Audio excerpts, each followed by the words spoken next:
Hello everyone, we are excited to kick off this winter morning with a new episode of CyberPeace podcast on India and China relations. You shake any Chinese kid these days, he would like to touch your hand and feel the hair on, as most Indians have a lot of hair on the body, and so they suddenly say Indians are kind of monkeys, and this is basically because Monkey King has been a mythological figure in China, and the Monkey King goes to the West, that is India, picks up a lot of magical traits and defeats the evil.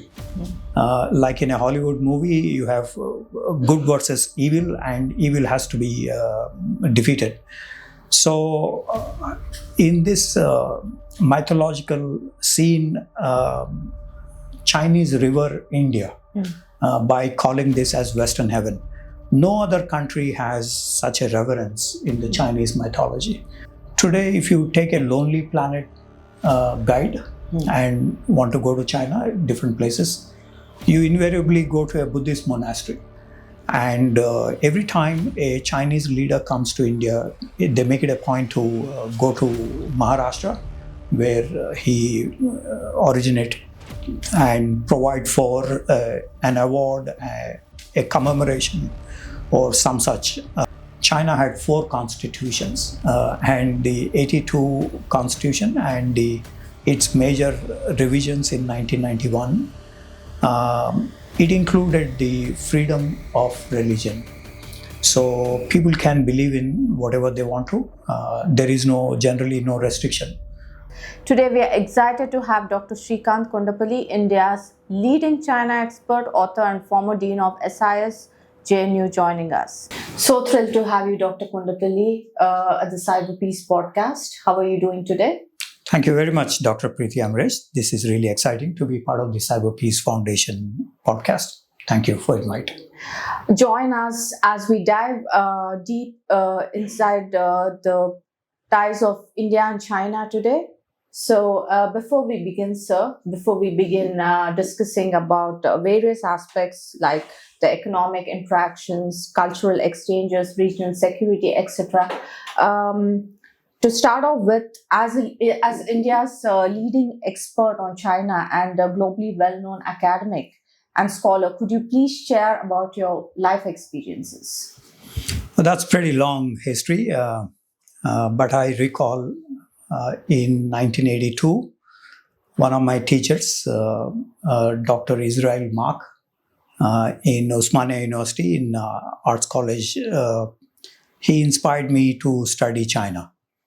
And he suggested that the social engineering projects that China had undertaken, never before in human history you have so many such experiments. There was in East Europe, there were some social engineering projects, Bulgaria, Romania, Hungary, and Poland, and others. Yet, China saw 600-700 million people getting transformed in one way or the other, positively or negatively. So he suggested that I study China, and I never looked back after that. And it was also quite rewarding for me personally and in terms of my career. So this is the long history in snapshot. Okay. So moving on to the next question. So we'll be focusing more on the historical factors in the beginning of the podcast. So what are the historical factors that have shaped the ties between India and China over the decades? Well, we have the next time Prime Minister Modi and President Xi Jinping meet and issue a joint statement. The last joint statement was in 2015. So if they meet, as we saw recently on October 23rd, Prime Minister Modi and President Xi Jinping met in Kazan in Russia. Of course, it's a BRICS meeting, so they could not release any joint statement. But if they meet in future, it is likely that they will mention that both countries are ancient civilizations. So it starts from that. from the Silk Road that was constructed during the Tang Dynasty, and also the kind of exchanges that we have had. Buddhism spread from India to Tibet, from Tibet to China, Japan, Korea, and Southeast Asia. The Mahayana Buddhism trend. So that was one major linkage that we have had. And as a part of that, the Chinese Buddhist monks have come to India, Fahian, Xuanzang, and others. This has created a lot of understanding between the two countries since ancient times.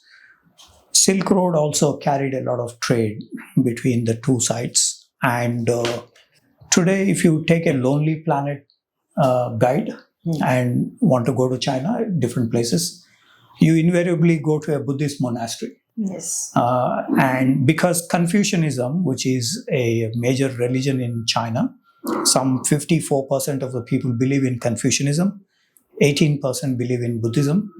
So if you go to China to any tourist spot, it will be 99% a Buddhist monastery. Okay. Connecting to India because of the kind of spread of these. Since Kumarajiva's time, there has been a interaction in the ideas, and even though some nationalist Chinese deny such a connection, and proudly so, because they want to resurrect their own ideas, indigenous ideas, than bank on the Buddhist philosophy.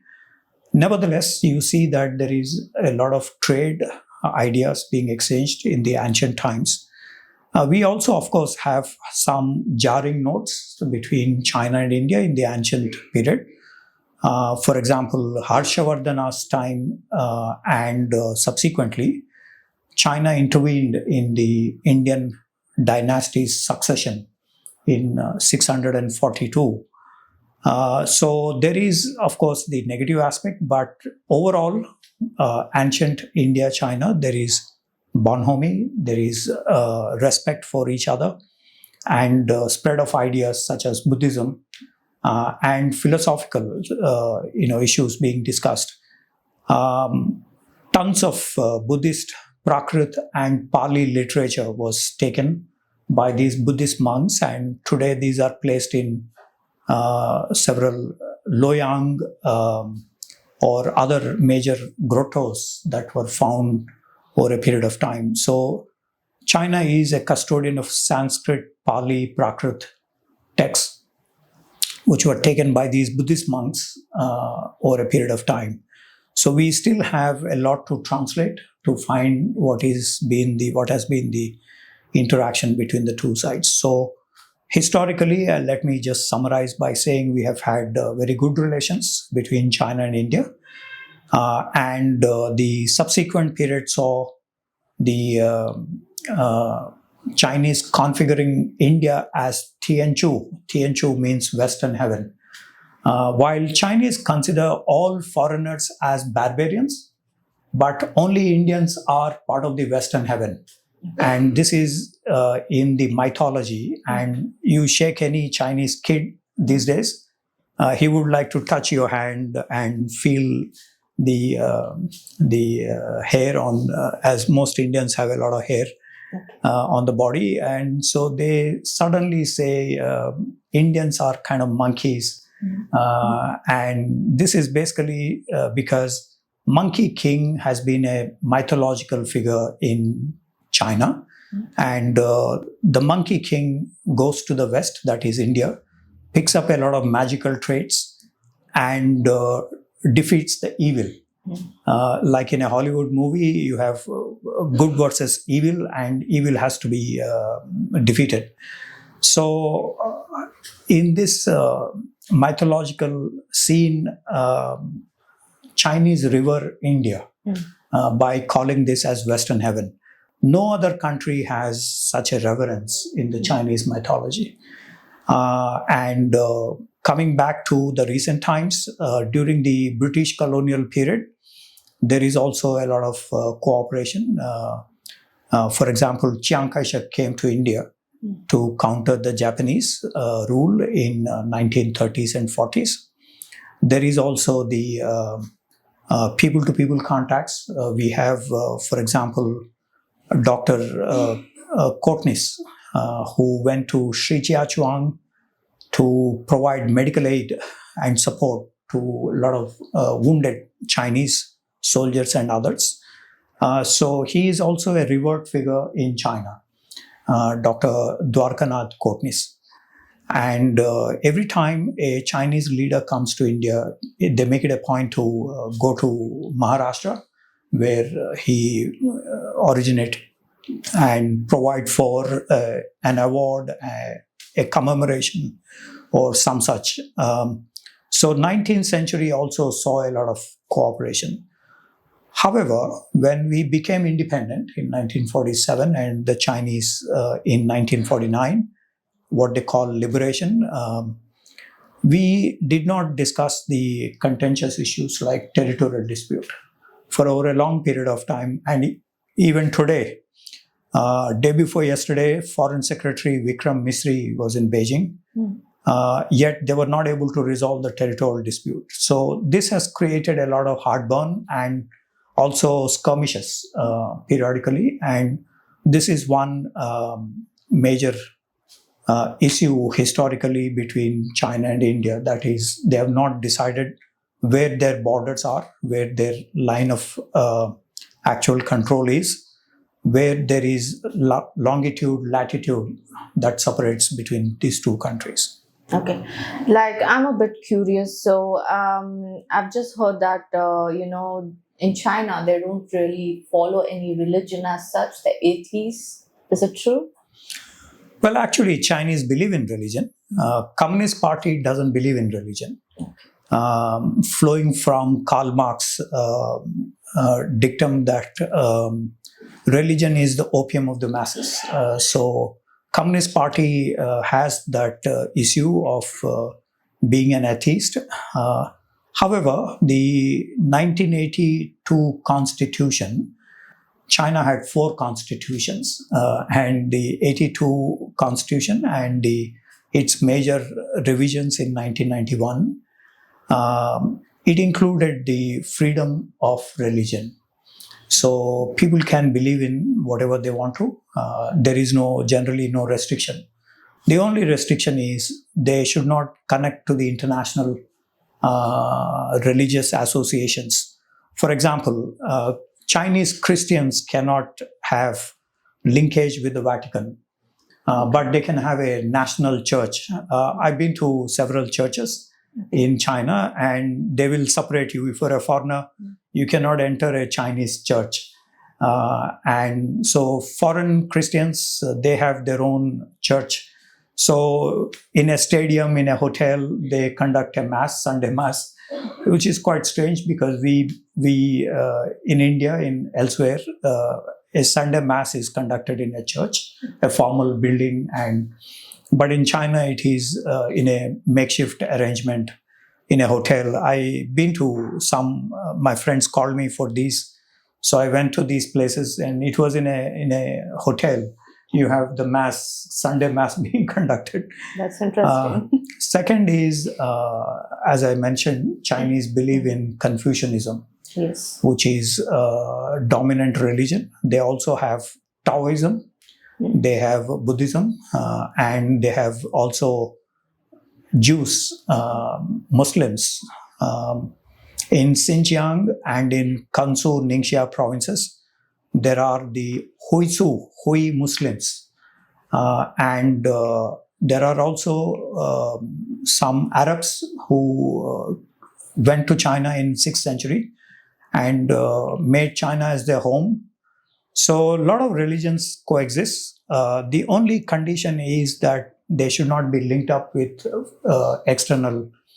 This is because their assessment is that Pope John Paul had Polish connections, and they think that he had divided the Soviet Union, and it led to finally the Soviet disintegration. Once the solidarity movement in Poland has expanded. That led to discussions and finally disintegration of the Soviet Union. So Chinese are sensitive on this external linkage.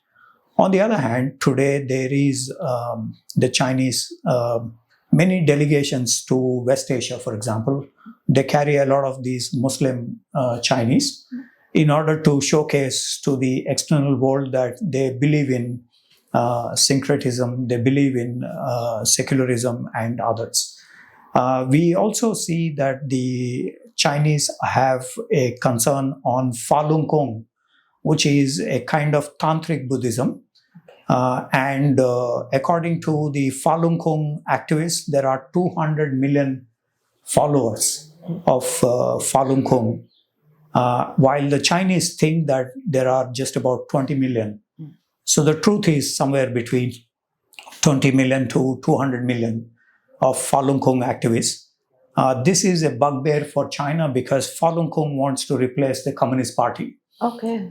And they banned the something Falun Gong. And if you say the word Falun Gong, you'll be arrested in China. Okay. So it is quite a. When I was studying in China in the 1990s, we used to see all those Falun Gong bands, pink color mostly, and they would have these drums and they would play all around. Some kind of physical exercises. You could see them in the 90s. But this is banned in China today, and they are now in Taiwan, Hong Kong, Southeast Asia. I heard there is a Falun Gong group in Mumbai, a small group. But this is a banned organization in China, and they are very sensitive on that issue. Okay. And that's interesting. That's something new. So moving from historical factors and religion as well to economy. So right now, when you talk about economy, it's one of the major points of focus in terms of India and China. So in what ways do economic interactions between both the countries influence the political ties today? That's a pretty hard issue to cover. It's a vast issue, of course. Indeed. China began reforms in 1978, and they called the four modernizations: agriculture, industry, science and technology, and defense. And during that time, India and China were almost at the same level of development, and per capita income as well is relatively similar till about 1980s.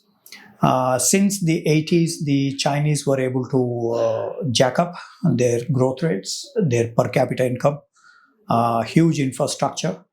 So much so, today they are $17 trillion GDP, while India is about $4 trillion GDP. Okay. They are about 13,800 per capita income. India is about $3,500 per capita income. China invested about $10 trillion in infrastructure. The high-speed railways, they have about 46,000 kilometers of high-speed railways. We have zero. We are building a 450-kilometer long high-speed railway between Ahmedabad and Mumbai with the Japanese help. The Chinese already have a huge high-speed railway network. They have highways, they have fiber optics, they have airports, seaports, and various other. They have 5G, they are leader in 5G telecom. We are just graduating from 4G to 5G. And they are also into quantum computing. So that is the level of growth. On the other hand, we are catching up with the Chinese on infrastructure. We are building 37 kilometers of roads a day. Mr. Gadkari has been spearheading the infrastructure revolution in India, especially roads, and quite spectacular compared to even China on the road connectivity. We are also now with Minister Ashwini We also have Ashwini Vaishnav. We also have a lot of activity in the railway programs. We are gradually building up Vande Mataram, Vande Bharat expresses and other schemes that we have.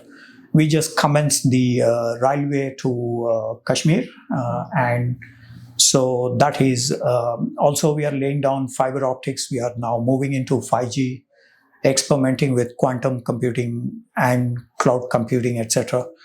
So we are also making those efforts. But China is far ahead in terms of economy and technology. They, for instance, produce 56% of global EVs, electric vehicles. We are now just making baby steps in this direction. And of course, the other technological fronts. We are good in pharmaceuticals and software, IT software. China is good in manufacturing. For example, China has 40% GDP as manufacturing. We have 24% manufacturing as a percentage of GDP. We also have 56% of service sector compared to China's about 40%. So we're doing good in services than compared with. Services has an advantage of less pollution compared to China's pollution. Although China did well in terms of controlling pollution in major cities, if not in across China. And we need to address that given the kind of pollution that Delhi has, 1700 AQI last month, and choking. All our lungs are very black in color. It used to be pink before, now it is. So we need to do something in terms of the environment issues. Comparatively, China did well, but India has its own advantages. India is democratic, transparent, which is very important. We follow the constitutional rights and duties, and China is relatively closed, and it is not possible for them to express their opinion in writing. In open, they can speak, but not in writing. China made advances in the AI. DeepSeek is now tumbling the global markets because of the cheaperness that they have been able to evolve compared to the American, European, Japanese, Korean, and other AI systems. The Chinese have scaled down the expenses and been able to compete with them. So in terms of patents, in terms of the high-tech products, China has now gradually been graduating towards a high-tech society. Something to learn for India on Chinese front, on infrastructure, on high-tech developments, and so on. Even though we have our own niche areas, we are all free in India compared to Chinese. I know several friends who would express something on the TV, on podcasts, and next time you hardly hear about them. They are sent to some Gansu province, to Ningxia province, far away from Shanghai and Beijing. You would never know where they are, and you cannot contact them. And China having an intranet and not an internet, they have shut down all these global social networking sites. So it's pretty hard for you to find your friends in China. So India is doing better by clubbing democracy with economic growth rates, technology with transparency. And this is, people are kind of satisfied if we compare with Chinese experience. China is opaque and we do not know. For example, we know where Prime Minister Modi is living. We do not know where President Xi Jinping lives. We do not know, although they say he lives in Chungnanhai, it is, nobody knows where exactly. It is very opaque society, and it's pretty hard for foreigners to live in China over a long period of time. You're under surveillance, you're under questioning most of the time. And so when we look at the satisfaction level, satisfactory levels, we find Indians more satisfied despite not having such economic growth rates as China. I think it's important to live in a free society, like with less restrictions, obviously. So, diving back into the cultural aspects, India and China both being the oldest civilizations, how do the cultural exchanges between both the countries contribute to improving bilateral ties? Prime Minister Rajiv Gandhi, when he visited China in 1988, he concluded a cultural exchange program. This was implemented from 91 or 92, 1991 or 92. And as a part of this, we began 28 scholarships to Indian students, and China providing those scholarships as well. And during that time, since now till Galwan incident in 2020, we had these cultural exchanges. So we had Indian musicians going to China, Chinese musicians coming to India. I remember as a student participating in several Indian programs, which are attended extensively by the Chinese. These cultural troops were taken to different parts of China.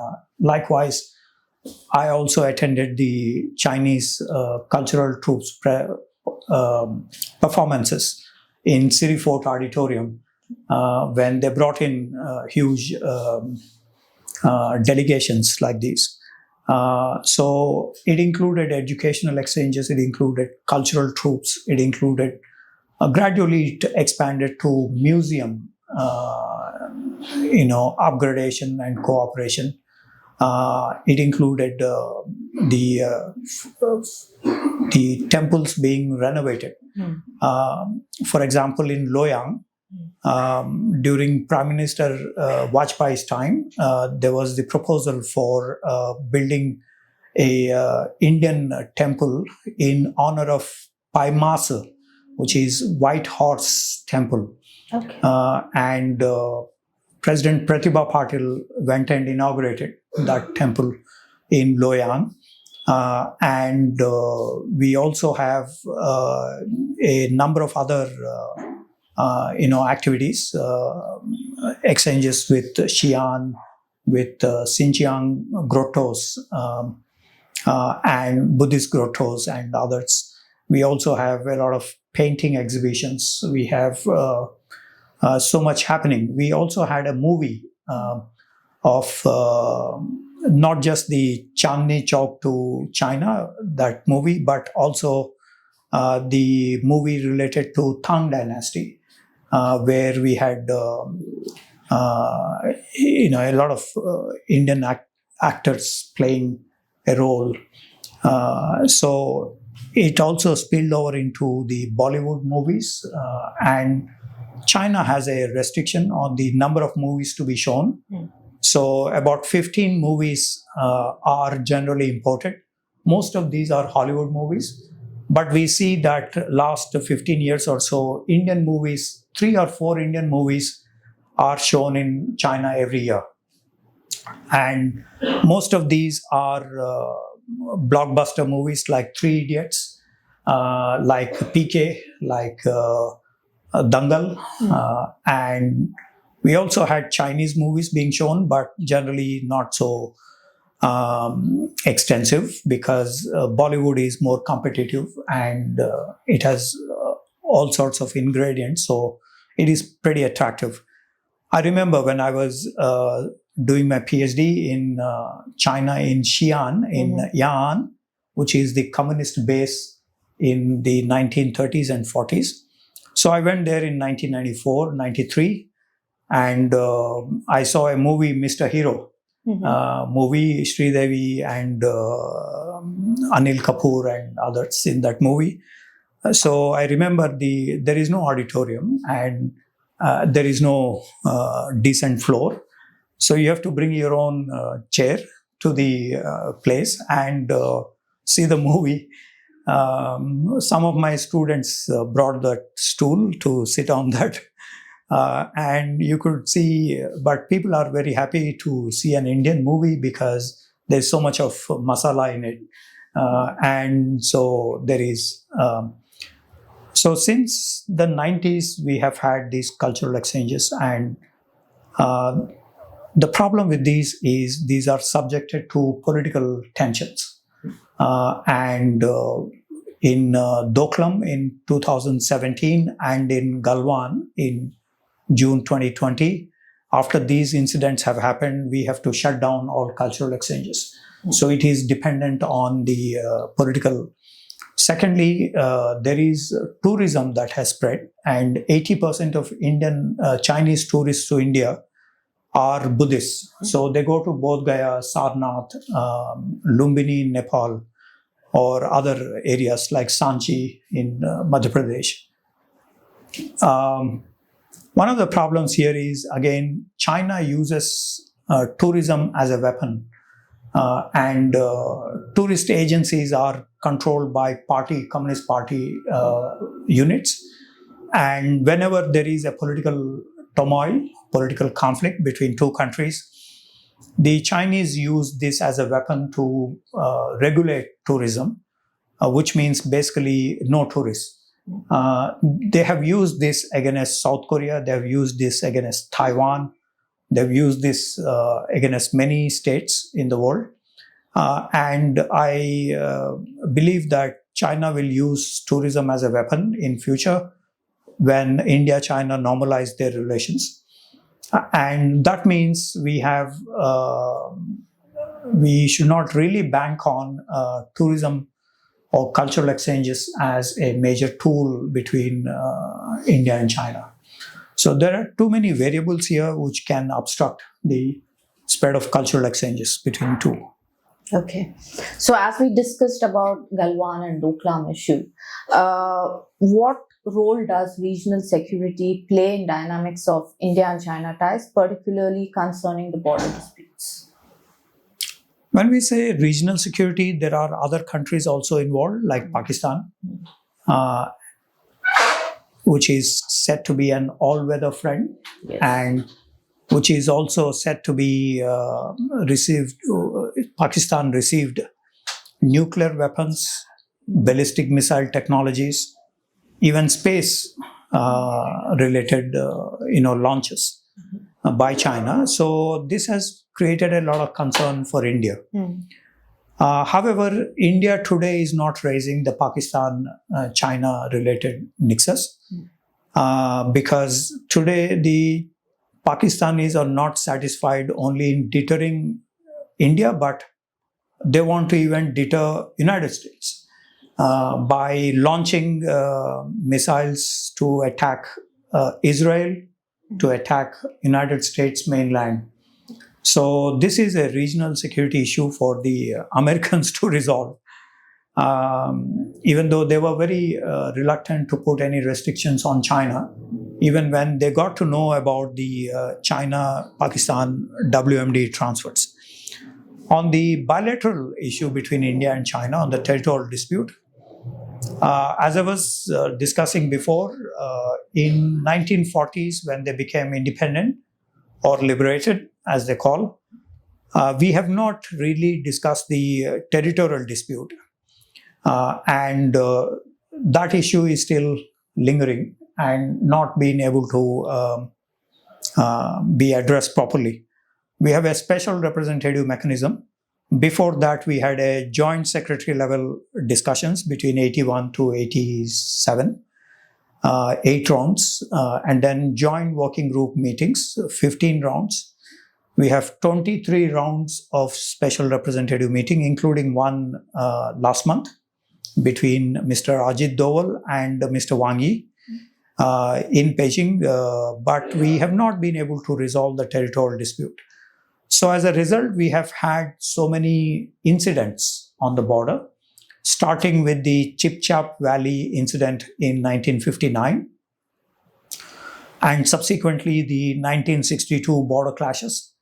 We also had the Jalapla incident in 1967. We had Tulungla incident in 1975 in Arunachal Pradesh. We had Samdurongchu incident in 1987 in Arunachal Pradesh again. And then subsequently, we had the western sector becoming a major problematic, leading to small, medium, and high-level conflicts. As you know, on June 15, 2020, we had the Galwan incident, and 20 Indian soldiers were killed in this incident. This has upset the whole bilateral relations. We were thinking that China will abide by what it had agreed to with India, but they had mobilized 2 brigade strength forces in the western sector, upsetting the bilateral relations. So this has been a major concern for India on how do we address the China problem on the territorial dispute. This has not been resolved yet. This is quite strange. 2 major countries in the world. India is the largest populated country. India is the 5th largest economy. India is making advances in science and technology and R&D. China is number 2 largest economy in the world. Number 3 militarily. It is a Security Council member, which means that they have to be more responsible. Yet we see that the Republic of India and People's Republic of China have no border. They don't know where their latitude and longitude is, and this is quite strange. So they need to focus on territorial dispute resolution. I know it is complicated, but we need to be very. How do modern countries in 21st century operate without a border? So both countries ironically mention about the United Nations Charter, which means non-interference, and yet they don't have a border. To be more specific, the line of actual control and others. So this is a major problematic. They have not resolved the territorial dispute. Why they have not resolved it is partly because there is no political will. There are terrain complexes. There is nationalism factor. But all said and done, these big countries cannot move forward without a fixed border. We have no fixed border between India and China. This is quite strange.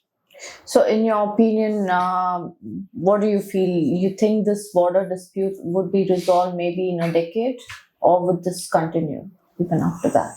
I'm not sure in my lifetime whether I can see a territorial dispute resolution because both sides have been dragging their feet on this issue and not been able to resolve. We had 36 years of almost uninterrupted discussion. So both sides know where their land is, but nobody wants to recognize the other. And so this is becoming more complex. Also, there are irredentist claims. For instance, the Chinese keep mentioning that because in 16th century, the 6th Dalai Lama came from Tawang. So the Chinese keep saying that Tawang should belong to that of China. Their argument is Dalai Lama belongs to Tibet, Tibet belongs to China. And so all the previous Dalai Lamas or where they were born should belong to that of China. I mean, this is a strange logic because if tomorrow the next Dalai Lama comes from Washington, D.C. or New Delhi, you can't claim New York, Washington, D.C. or New Delhi as part of China. So this is a specious logic the Chinese are proposing, which means that we are not going to have any territorial dispute resolution with this kind of irredentist claims. The Chinese keep asking for Tawang to be part of the discussion between two sides, and they want Tawang. And Tawang sends elected representatives to the Arunachal Pradesh Assembly. We also have the member of parliament.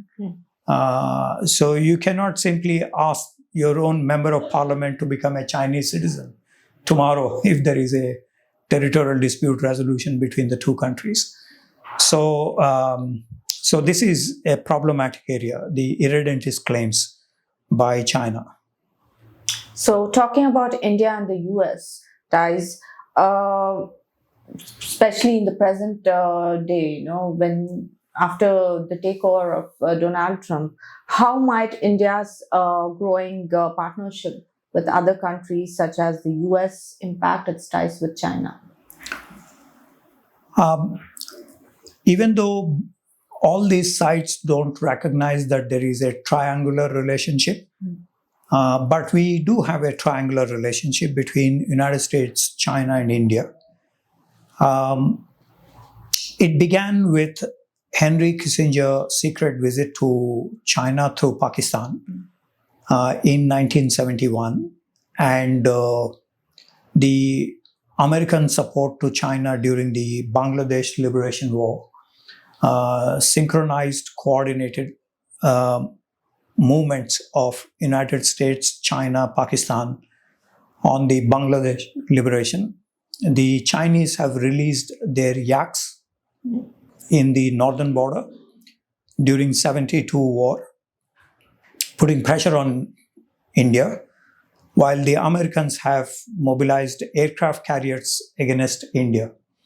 So there was the Bangladesh Liberation War, creating this condition of a triangular relationship between China, US, and India. The next phase we saw during the Cold War, the triangular relationship has also been very prominent. When we look at the Henry Kissinger's statements on Indira Gandhi and the efforts that US and China made to counter India during the Cold War. Secondly, we see that when India exploded the nuclear weapons in 1998, United States and China passed the 1172 resolution in the Security Council asking India to give up its nuclear weapons. India never asked the Chinese to give up their nuclear weapons. But here the Chinese called the Indians to give up their nuclear weapons. And more important, the US-China condominium was a significant aspect here.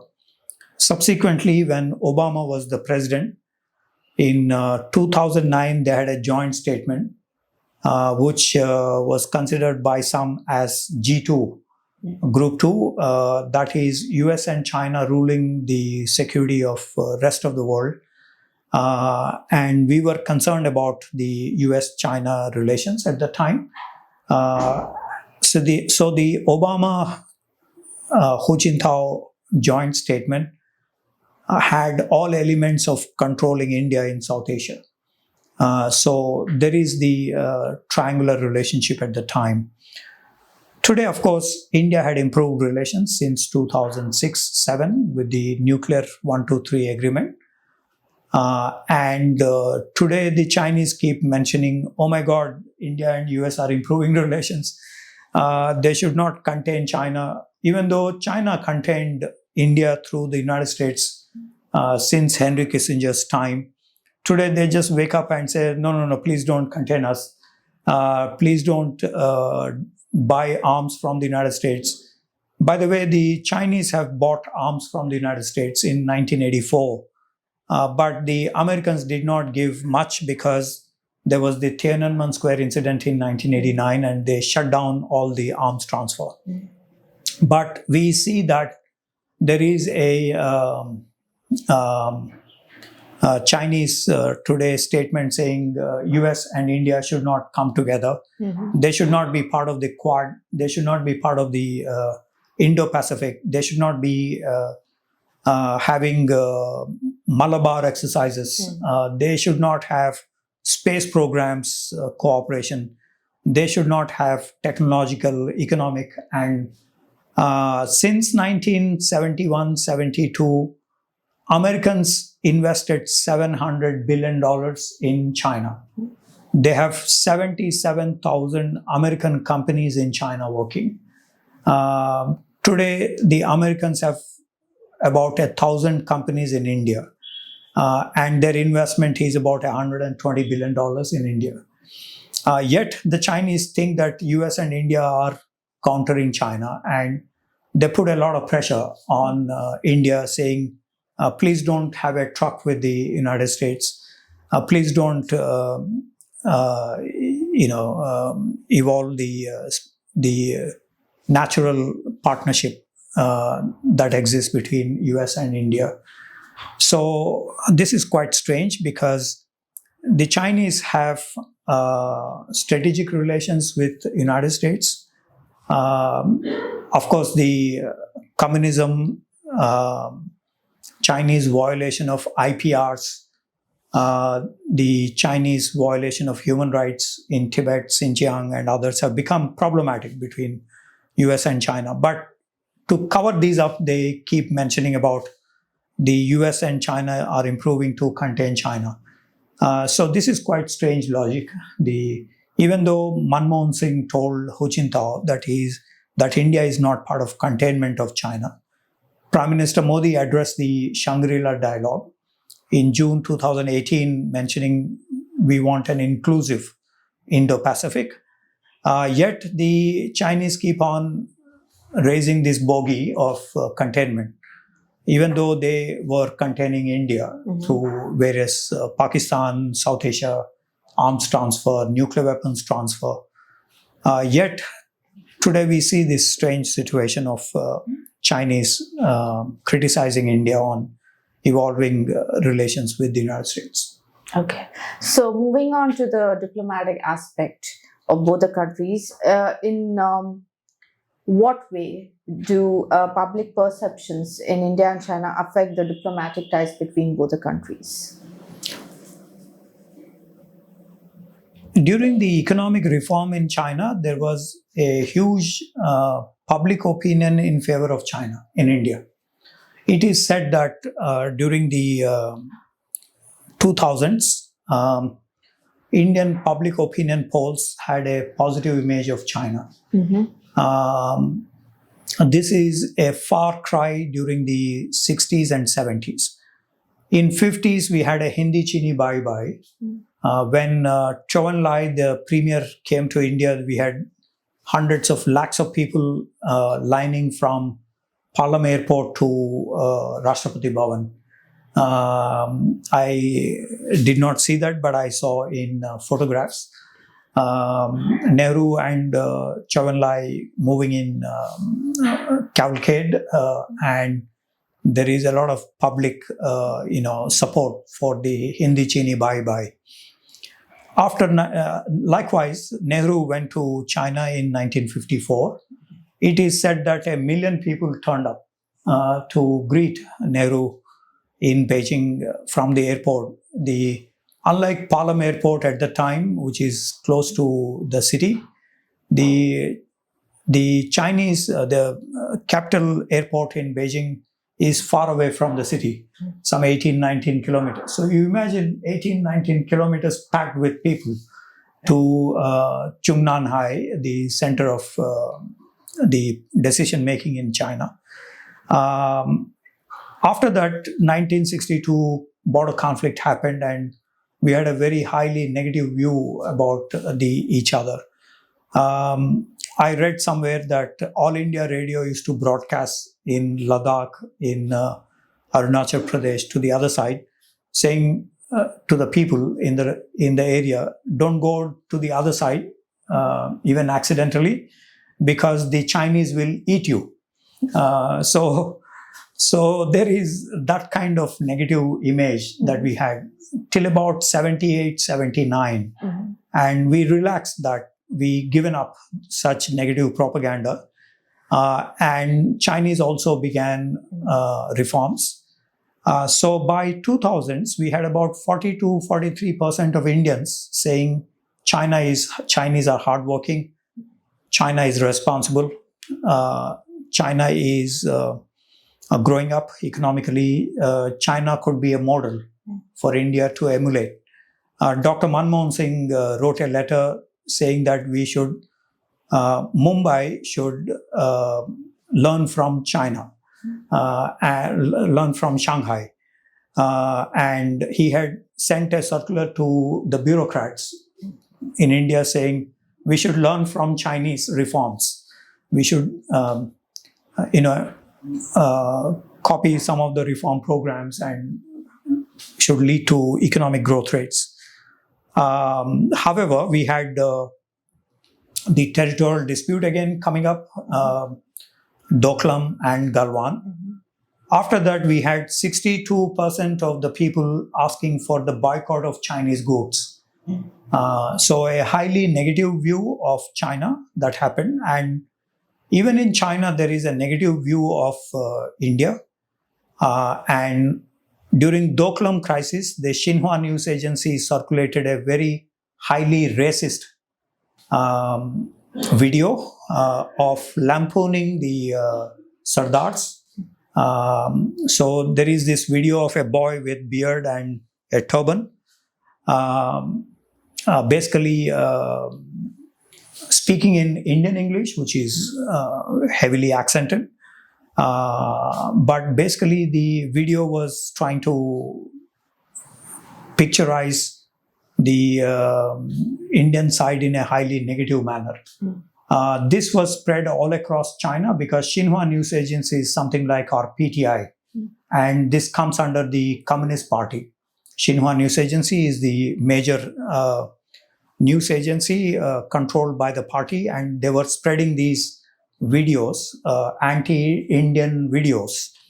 You can even log in today to this video to understand how racist that the Communist Party is involved in such racism was quite strange.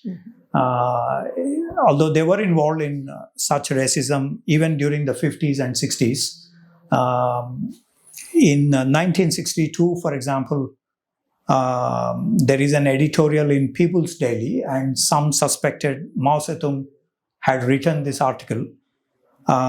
This article title was "The Political Philosophy of Mr. Nehru." And so he says that, the author says that Nehru was a running dog of imperialism. Today, of course, the Chinese are heavily dependent on the Americans. We never said Chinese are running dogs of imperialism, American imperialism. Yet this is the kind of arguments that the Chinese have put forward during those days. And we also had during COVID, Delhi had the highest number of cases after Kerala and Maharashtra. 2022, 2021 were the peak stages of, we lost 6 lakh people during the COVID-19. The Chinese Communist Party led blogs and videos. They said Hindus burn their dead bodies, their relatives and others, so that they believe that there is a transmigration of the soul to the other bodies and so on. So they burn their dead bodies in India. So China compared this with the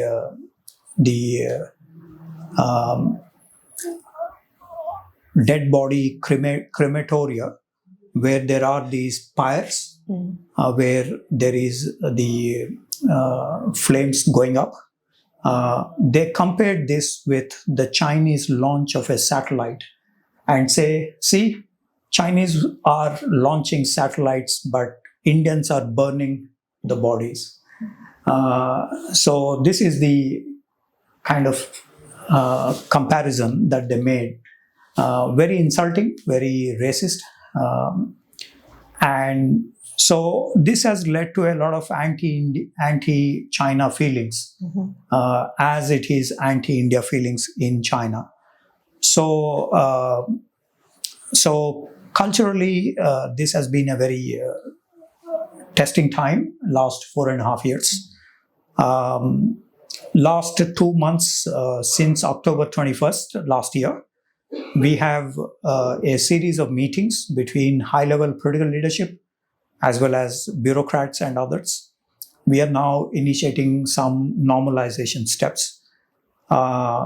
So this cultural exchange tries to douse the anti-India, anti-China feelings in these two countries. And we want to celebrate the 75th anniversary of establishment of diplomatic relations this year. And so there is an effort to get back to normalcy in the cultural exchanges and viewing each other in a culturally refined manner. But this will take time because you cannot simply switch off the tap and switch on the tap to bring in a good vibes between the two sides. China actually should make a lot of efforts in that direction, and it needs to show its sincerity that they respect Indians. Otherwise, we will not have good relations between the two countries. Right. So, so as we spoke earlier about the ongoing conflicts, the border conflicts between India and China, and ways to resolve them, but what are the strategies that both countries could employ to resolve the ongoing tensions and foster a more collaborative ties or a relationship? We have a number of confidence building measures between India and China. We initiated during 1978 before low-level CBMs and formal CBMs later on. 1993 Peace and Tranquility Agreement when Prime Minister P.V. Narasimha Rao went to China at the invitation of Premier Li Peng. We had in 1996 when Chiang Zemin came and met with Mr. Devgowda, the Prime Minister at the time. They signed a CBMS agreement in the military field, and they had several protocols on this. We also had in 2005, 2012, 2013 various CBMs, confidence building measures. We thought that this will lead to any dousing of the conflicts and any clashes on the border. But we are surprised that China had violated these agreements. In October, November 2019, they sent troops, mobilized troops in violation of these CBMS agreements. Some 10,000 troops were dispatched from Aksu and Kashgar, and they went and occupied huge tracts in Depsan Plains and in Demchok and other areas. This has upset the bilateral relations, and we are now, last 2-3 months since October 21st, we are moving in the direction of normalization. However, if one party does not accept in spirit and in writing what they have agreed to, how can you have normalcy when you're dealing with a country like China? When China deals with its foreign policy in a tactical manner, rather than having a strategic partnership, even though both the sides call this as a strategic and cooperative partnership, we had so much of heartburn in between the two countries. So how do you guarantee that the other side will agree with your written documents? Mm-hmm. They have signed these documents, yet they are not implementing those. Mm-hmm. And they surprised us in Galwan, and this has created a huge problem in the bilateral relations. So this is the issue. How do you believe in China? Manmohan Singh told the parliament, we trust the Chinese, but we verify. Yeah. On the water issues he mentioned. But even this is not working. How do we trust the Chinese if they do not follow what they have said? Hmm? So it is pretty hard for any other country to fathom the Chinese feelings. So, besides the government, we have the non-state actors playing an enhanced role. So, in taking this into consideration, how do international organizations and multilateral forums play a role in shaping the future of India and China ties? We had, even during Galwan, which is a bilateral issue, we have not spilled this conflict in the multilateral field. Mm-hmm. We are cooperating with the Chinese in the United Nations. Mm-hmm. We are cooperating with the Chinese in the multilateral organizations like SEO, Shanghai Cooperation Organization, BRICS. Mm-hmm. We held the BRICS meeting in Delhi online.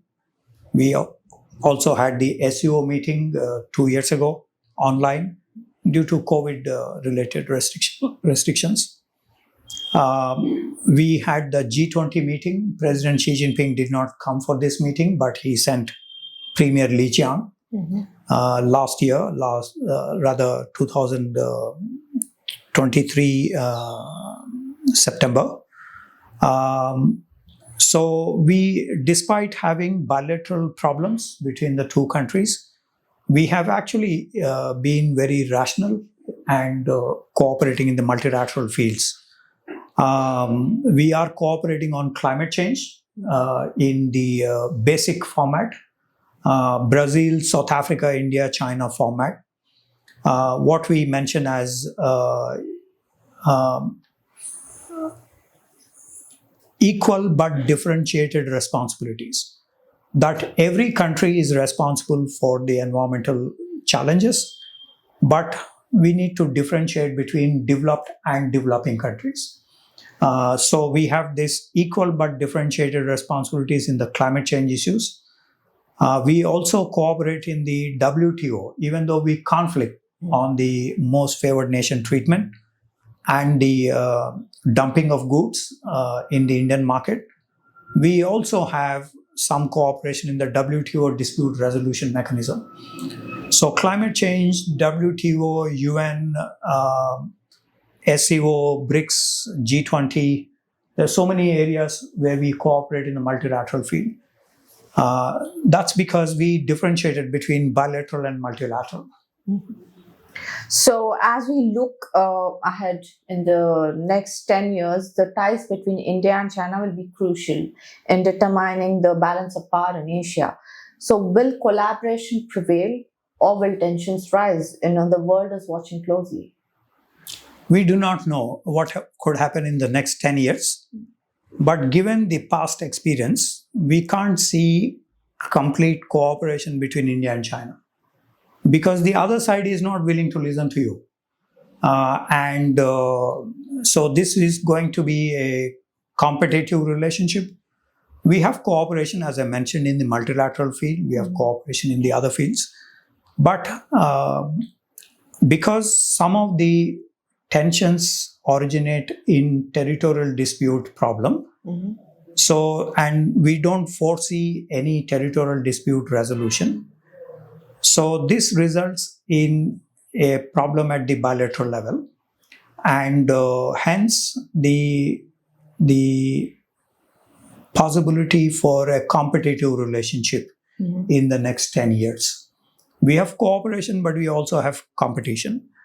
What we are trying to see is that there is no conflict between India and China on the territorial dispute or on the maritime areas. Maritime in the Indian Ocean, in Arabian Sea, Bay of Bengal, where China is sending a lot of submarines. China is sending a lot of naval contingencies. So we have both continental and maritime. We also have competition in space. Yes. We have also cyber attacks from China. We also have the high seas maritime tensions between the two sides. For example, in South China Sea, China wants to occupy the entire South China Sea, where Indian commerce, 50% of Indian commerce is passing through. So So we have tensions even in faraway places like South China Sea. So in other words, we do not know whether we will have cooperative framework or competitive framework. It looks like more competitive, but we are trying to see that there is no conflict. Because conflict means that since both countries have a lot of strategic depth, you have 1.4 billion on one side and 1.4 billion on the other side. So no dull movement between India and China in terms of a conflict. Situation seems very unpredictable, sir. Yeah, so that is, both are nuclear powered, both have huge conventional backup, both have high technology now, both are developing hypersonic glide vehicles. Okay. So the kind of depth each has, which means if there is a conflict between India and China, we will see millions of people dead. Yes. So they should try to avoid conflict, probably manage competition. But we tried that, but still Galwan happened. So before we wind up the podcast, sir, so what is your view on responsible artificial intelligence in the military domain? This is an emerging subject.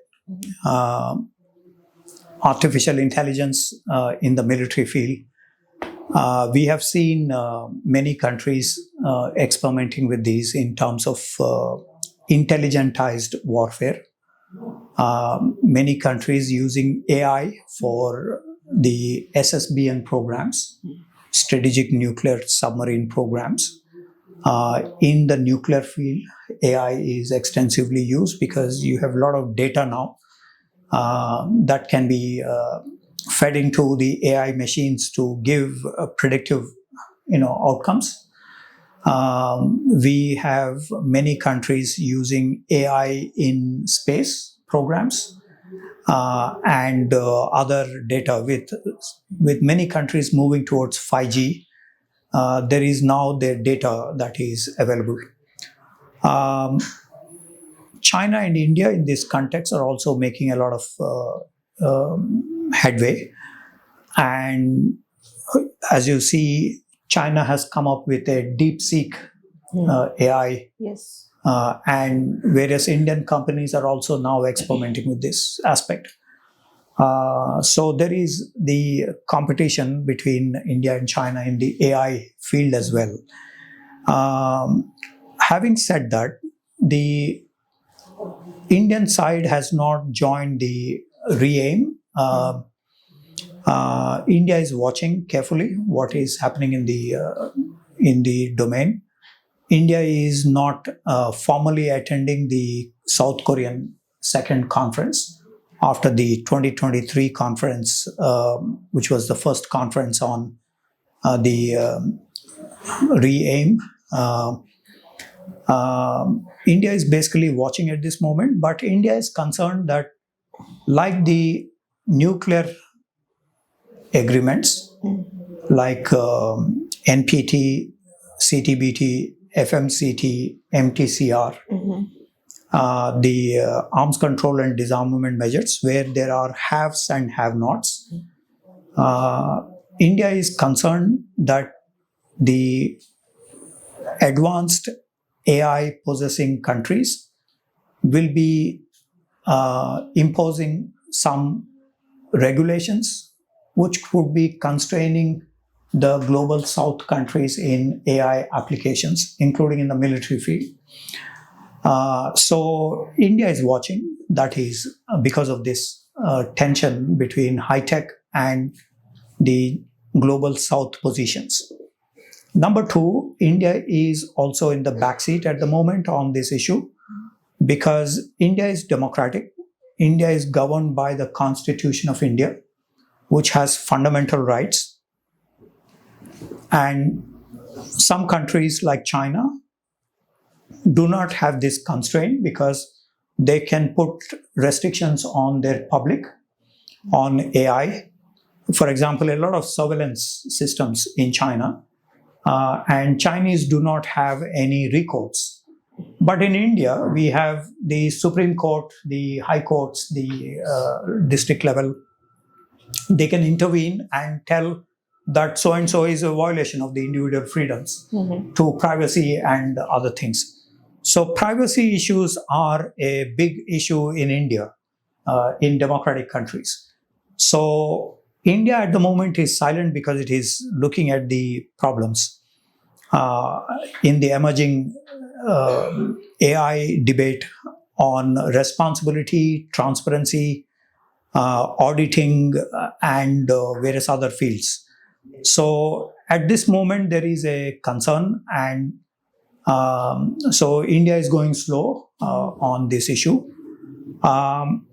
So the based on our constitution, based on our diplomacy, what India is looking at is whether the emerging systems are transparent, whether the emerging AI systems would lead to collateral damage on the civilian population, as we have seen in the previous wars, collateral damages. Thirdly, India is looking at the problems related to the responsible nature of these AI, and also it wants auditing of the current AI systems in the military field. India is making baby steps in the AI in the military field at the moment, so it is very slow. And it also wants to catch up, but before catching up, it doesn't want to be constrained by the emerging international rules and regulations. It wants to contribute to the discursive power of the emerging AI in the military field, yet also wants to make experiments in the military field, because it actually creates a lot of advantages in the military decision making. It's easier.